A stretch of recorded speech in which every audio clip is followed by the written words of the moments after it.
Napoleon Bonaparte dan kisah cinta dengan Josephine yang penuh gejolak.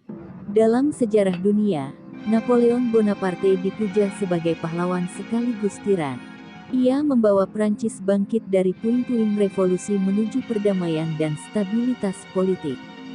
Pada saat yang sama, ia melakukan ekspansi militer yang pada puncaknya membuatnya menguasai sebagian besar Eropa.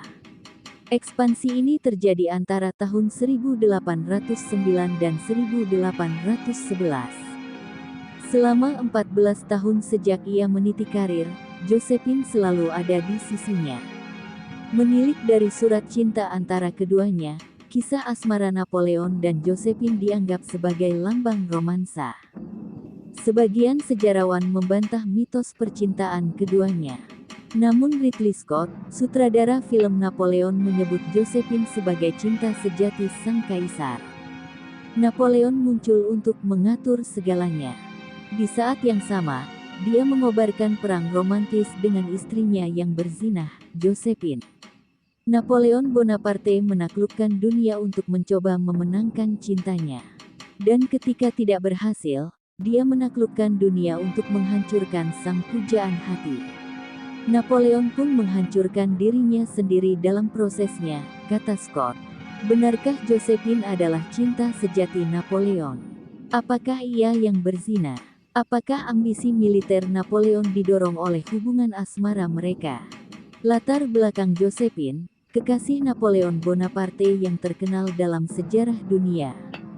Wanita yang kemudian menjadi Josephine Bonaparte lahir sebagai Marie Josephe Rostacher de la Pagrie pada 1763. Ia berasal dari keluarga pemilik perkebunan di Martinique yang dikuasai Prancis. Saat ia tumbuh, kekayaan keluarganya sedang menurun. Pernikahan yang bermotif finansial membawanya ke Paris. Setelah suaminya meninggalkannya, Josephine mengembangkan keterampilan diplomatiknya. Dia menemukan jalannya ke lingkungan istana Prancis dan bertemu Napoleon pada tahun 1795. Saat itu, Josephine adalah pelacur termahal di Prancis. Pada usia 32, dia 6 tahun lebih tua dari Napoleon Bonaparte. Josephine adalah seorang wanita bangsawan dan janda ibu dua anak yang dipenjara pada masa pemerintahan teror. Ia berhasil lolos dari hukuman guillotine, tulis Indy Baines di laman National Geographic. Josephine dibebaskan setelah pemerintahan teror berakhir, tetapi bukannya tanpa konsekuensi. Sejarawan telah menulis tentang penderitaan mental ekstrim yang dideritanya selama di penjara. Penderitaan itu akhirnya memengaruhi kesehatan mental dan perilakunya di kemudian hari. Kelak, Josephine boros, sering berselingkuh, dan memiliki kebutuhan akan rasa aman. Persatuan yang saling membutuhkan dan menguntungkan. Napoleon bertemu Josephine pada jamuan makan malam masyarakat pada akhir tahun 1795. Bagi Napoleon yang merasa tidak aman, Josephine memberinya pengalaman seksual, hubungan sosial, dan ikatan aristokrat. Ia juga kerap melontarkan pujian yang melambungkan Napoleon. Josephine awalnya tidak tertarik untuk menikah. Namun seiring dengan meningkatnya kedudukan militer Napoleon, ia pun mulai menyerah. Bagi Josephine, Napoleon memberikan keamanan dan stabilitas finansial setelah keluar dari penjara. Mereka menikah dalam upacara sipil pada bulan Maret tahun 1796. 2 hari kemudian, Napoleon berangkat untuk memimpin tentara Prancis ke Italia. Peristiwa ini merupakan awal dari serangan militer yang akan membentuk kembali lanskap politik Eropa. Juga melambungkan nama Napoleon Bonaparte dalam sejarah dunia, tambah Baines. Josephine dan Napoleon berpisah untuk pertama kalinya karena serangan militer ini. Kecintaan Napoleon terhadap Josephine terlihat jelas dari banyaknya surat yang dia tulis untuk istrinya saat dia pergi. Terkadang, Napoleon mengirimkan lebih dari 1 surat dalam sehari. Kata-katanya berfluktuasi antara rindu, nafsu, posesif, hinaan, dan tuduhan. Sejarawan Adam Zamoyski menggambarkan surat-surat Napoleon dari Italia sebagai ungkapan kegilaan remaja yang menurut Josephine konyol dan memalukan. Pecinta mimpi dan perceraian. Patut dipertanyakan apakah sosok wanita yang dicintai Napoleon Bonaparte itu pernah ada. Sejarawan K.T. Williams menggambarkan bagaimana Josephine mengubah dirinya menjadi kekasih impiannya dengan menonjolkan atribut femininnya. Di sisi lain, ia menekan kecerdasan dan ambisinya.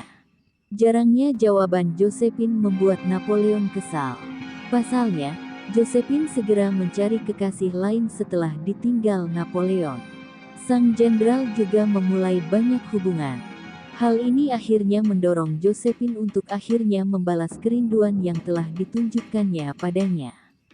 Ketika Napoleon tetap suam-suam kuku, dia menanggapinya dengan pengeluaran besar-besaran dan kekerasan emosional. Josephine perlahan-lahan menarik diri dan memikirkan perceraian. Napoleon tidak melanjutkan perceraiannya namun malah memaafkan Josephine. Namun ada alasan lain mengapa ia tidak menceraikan Josephine. Memiliki keluarga meningkatkan kekuatan politiknya dan keterampilan diplomatik istrinya sangat berharga. Dia populer dan memberikan keanggunan serta etiket yang tidak dimiliki Napoleon. Josephine mewujudkan kekuatannya dengan selera berpakaian, perilaku, koleksi seni, dan perhiasannya yang menyaingi milik Marie Antoinette.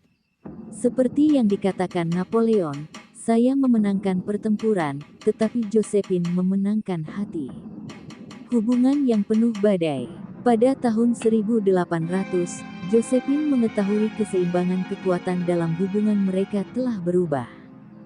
Ketidakpopulerannya di kalangan keluarga Napoleon dan pernikahan sipil versus agama membuat posisinya semakin genting. Josephine mengubah caranya, berupaya untuk memajukan perjuangannya, namun sikapnya telah berubah. Napoleon menempatkan Josephine di bawah kendali yang mencekik. Sang suami mengekang kebebasan sosialnya, meneriakinya di depan umum, dan menyiksanya dengan rincian urusannya. Meski penuh badai dan manipulatif, hubungan asmara tersebut tidak mendorong kebijakan luar negeri Napoleon yang ekspansionis. Seperti yang dikatakan Zamoyski, ambisi Napoleon pada dasarnya tidak bersifat militeristik. Dia lebih tertarik pada pemerintahan yang baik alih-alih memenangkan pertempuran. Dia percaya untuk melakukan sesuatu dengan baik. Dan ketika didorong ke dunia yang penuh perang, dia bertekad untuk menang. Penobatan dan perpisahan. Sebagai prasyarat untuk penobatan pasangan tersebut sebagai kaisar dan permaisuri pada tahun 1804, mereka menjalani upacara pernikahan keagamaan.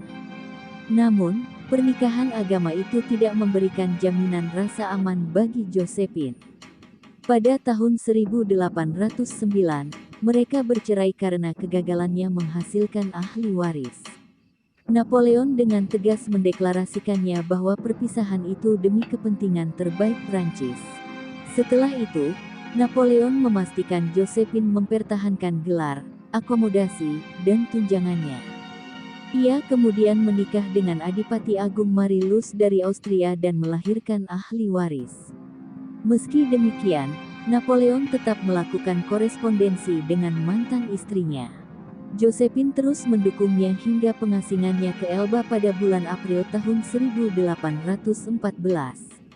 Berita pengasingannya membuat hatinya patah. Ketika Josephine meninggal hanya beberapa minggu kemudian, kata-kata terakhirnya adalah Bonaparte, Elba, Raja Roma. Kata-kata tersebut memiliki kemiripan yang tajam dengan kata-kata terakhir Napoleon 7 tahun kemudian, ketika diasingkan di St. Helena. Prancis, tentara, Panglima Tentara, Josephine. Kisah Napoleon dan Josephine adalah kisah tentang dua individu yang mengalami disfungsi emosional. Keduanya lahir di tengah iklim revolusioner dan didorong dari ketidakjelasan ke panggung dunia. Meskipun dorongan penaklukan Napoleon tidak muncul dari pernikahan yang penuh gejolak, kehadiran Josephine memperkuat daya tarik politiknya. Hubungan mereka jelas diguncang oleh perzinahan dari kedua belah pihak. Namun keduanya menemukan kekurangan dalam diri masing-masing, sehingga hal tersebut dapat berkembang menjadi rasa saling menghormati. Napoleon juga tidak pernah kehilangan kekagumannya terhadap gaya dan kecerdasan Josephine. Dia mempercayai penilaiannya, kata Zamoyski. Saat Napoleon benar-benar berkomitmen dan memberikan rasa aman, Josephine menjadi teman setia dan sumber kekuatan baginya.